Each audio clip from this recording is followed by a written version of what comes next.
Hey friends, Shadylikeatree here, and welcome into Reminiscing with Shady, episode 95. This is NFL 2K2, and this game was originally released on the Sega Dreamcast, the Nintendo GameCube. I believe it was also...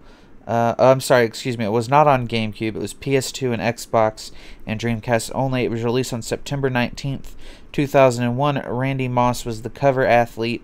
It was developed by Visual Concept, published by Sega Sports. What I remember about this game, and this game is kind of one of the early better examples, I think, of a football game that I've played, is... so my dad and stepmom lived in a house where they had converted the upstairs kind of attic area into kind of like a more nicely area / room, and that's where I stayed when I went and stayed with them. It was kind of like a 2-bedroom kind of apartment almost, where I basically kind of had my own space where nobody came up there to do anything other than my stepmom would you know, bring the towels up to the bathroom I had up there, because that's where guests stayed too. And I remember having my little Sega Dreamcast, and I had like this like slanted window with a futon and this, that, and the other, and it was a bunch of really cool. It was just kind of like my really cool own area, and up there I had my Sega Dreamcast, and I had it on this at first, this really crappy, kind of old school Magnavox RCA, I forget what brand it was, television that was like, it was like a 13-incher, and it only had like 13 channels on the dial. Some of you that are older might know what I'm talking about, but some of you that are younger definitely won't. And in it you had to like turn the channel a certain way, and you had to mess with the bunny ears to get the picture to come out right.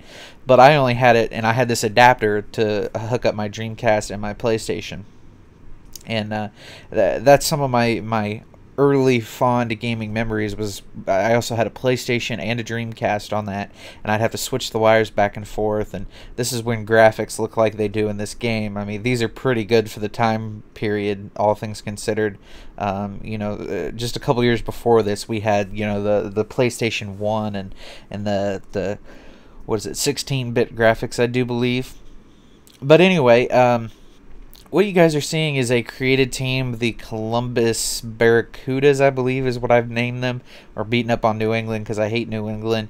But this is basically the best players from the NFL at the time have come together, and I've kind of created a thing to put them all on one team, and we've played this exhibition game. Because this is what I used to spend most of my time doing, was I used to spend my time in this game kind of just creating teams, and I've talked about this in all the sports games that I've talked about, is that I just like to build teams, and having kind of an ultimate franchise mode, which didn't kind of happen in Madden until much later.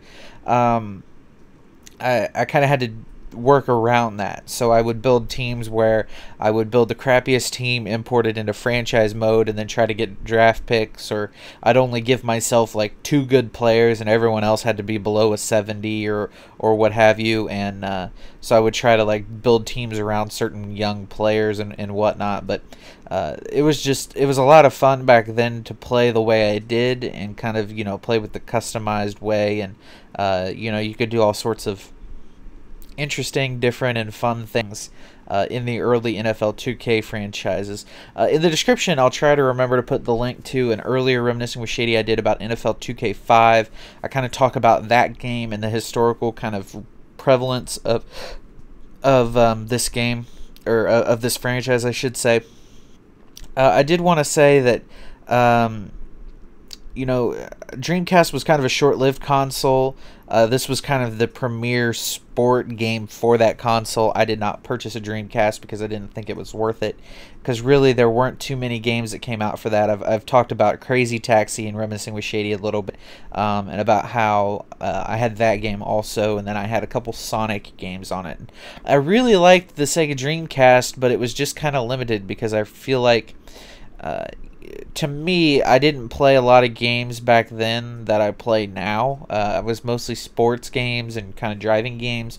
Now I play shooters. Now I play action adventures. I do a bunch of different things these days that I didn't necessarily play back then. And right here, I'm just kind of messing with the team, and I'm just kind of doing my thing.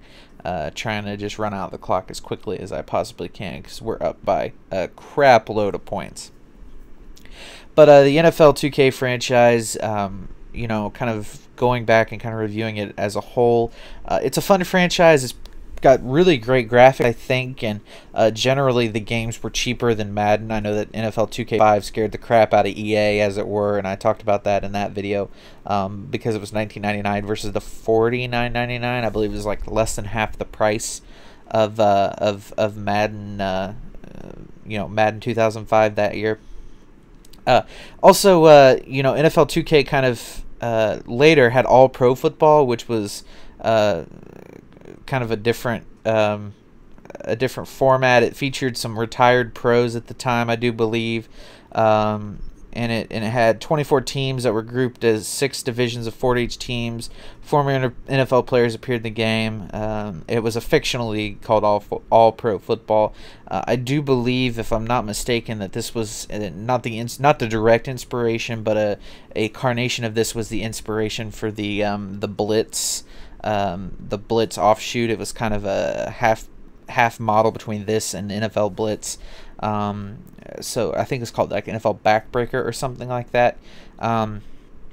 But at the end of the day, this was another stepstone and milestone in the kind of maturity of sports games. I think this was an important piece moving forward. And again, it was one of the final games released on Sega Dreamcast, which is to me another reason why it was iconic. That controller, man, that controller just felt right to me. I don't know what it was about it, but it just felt absolutely right to me.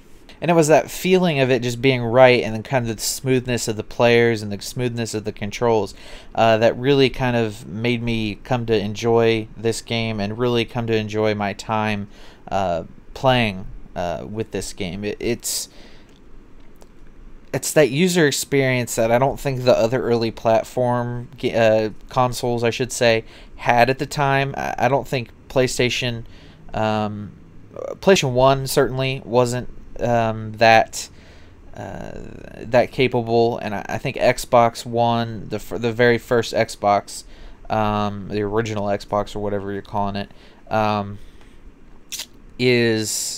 it wasn't as intuitive. I think that it kind of developed over the life cycle of the game, but I think at the end of the day, it was ahead of its time. This franchise was, and this game was. But anyway, guys, this has been Reminiscing with Shady, episode number 95. This has been ESPN NFL 2K2 on the, well, you're watching the Xbox gameplay, but it was on the Sega Dreamcast when I played it. Thank you very much for watching. I will see you next time in DFTBA.